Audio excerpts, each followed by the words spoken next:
All new tonight, a Columbus mother is begging young people to put the guns down. This after Columbus police say her 14-year-old son, Lorenzio Galloway, was shot and killed inside a stolen car in South Linden Saturday.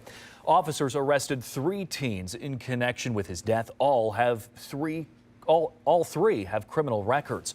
10 TV's Carla Rogner joins us live now after sitting down with the victim's family, who says they'll never be the same. Carla.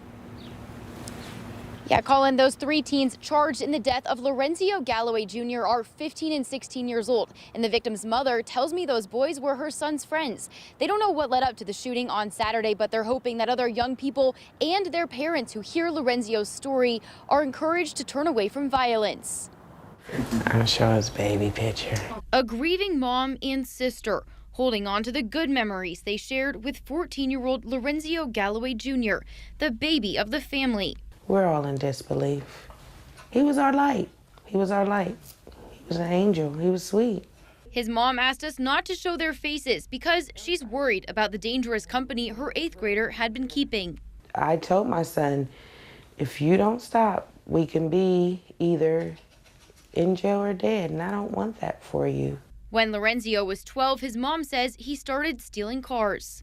I apologize to anybody whose car or anything my son touched. She went with him to juvenile court. I told them the first time to keep my son. He doesn't need to be out here if he's not going to do right. But then he tried and kept trying. But at home, she says he acted like the loving son she raised. People always say it's the parents. It's not the parents. I did my best. My family, we have a big support system. We did all we could do. Sometimes children just have minds of their own.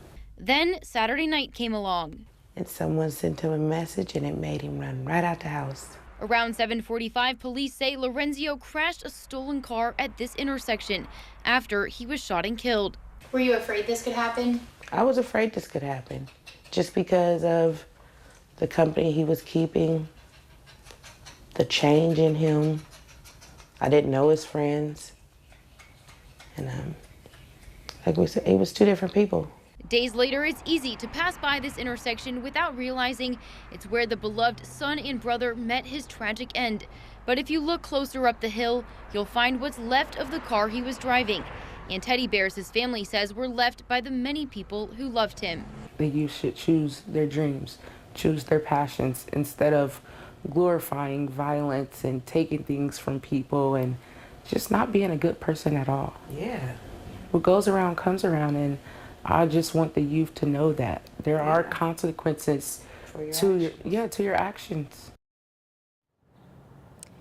Yeah, right now, as Lorenzio's family plans a funeral, the 3 boys charged in his death are locked up in a juvenile detention center. Next week, a judge will discuss whether those 3 suspects should be tried as adults. Reporting at CPD headquarters, Carla Rogner, 10 TV News.